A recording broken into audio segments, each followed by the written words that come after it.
I know that you've called UN Women a micro enterprise in the multilateral system. So I'm wondering, what will the challenge look like for UN Women in delivering on SDG 5? Well, the poor investment in the women's agenda, UN Women is just a classical example of how much there's a lot of expectation, but not as much commitment to financing gender equality. I mean, we are obviously mobilizing and trying to lobby everybody that could make a case for us for better and improved funding.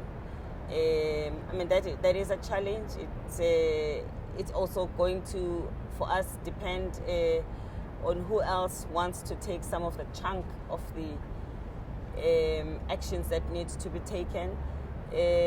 When we are asking governments to make their commitments, we are hoping for self-starters as much as possible, so that we have somewhere to work and to support without us having to be the ones that are having to find the resources.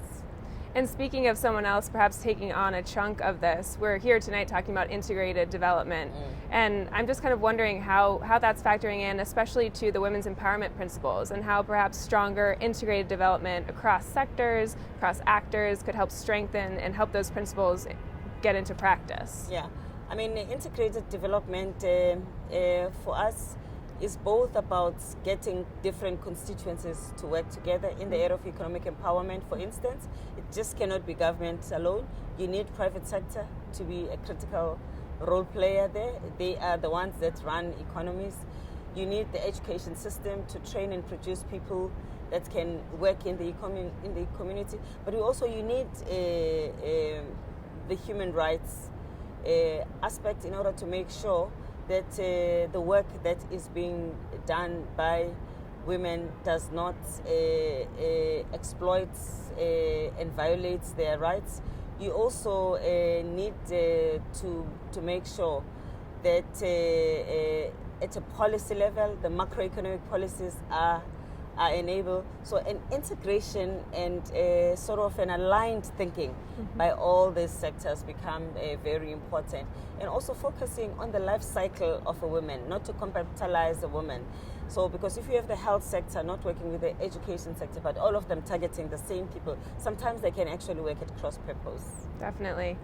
And I think the development community understands that this next 15 years is going to be a marathon, but you've said... But it's a marathon that you must sprint. Exactly. Yeah. So I'm just kind of wondering, as a leader of UN Women, how will you set that pace for your organization? In part by real-time monitoring and feedback.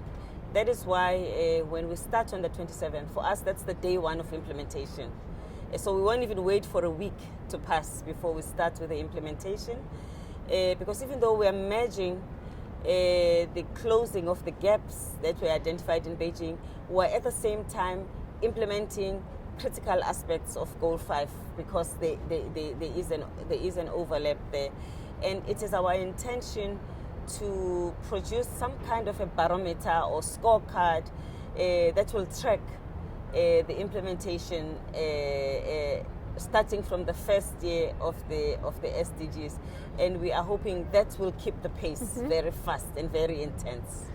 And in closing, I'm wondering if there are one or several small ideas or principles that people should keep in mind as far as empowering women and girls, not just this week, but in the coming years. I think that in every country, members of society, parents, institutions must be concerned about keeping girls at school in the longest possible way, because that's the closest thing to a silver bullet that we have for girls in women's empowerment. And that where we have good laws in countries but bad cultural habits that work against the good laws, it is upon the citizens of those countries to open their eyes and to take action to change behavior and stereotypes about women and girls, because that is one of the biggest elephant in the room.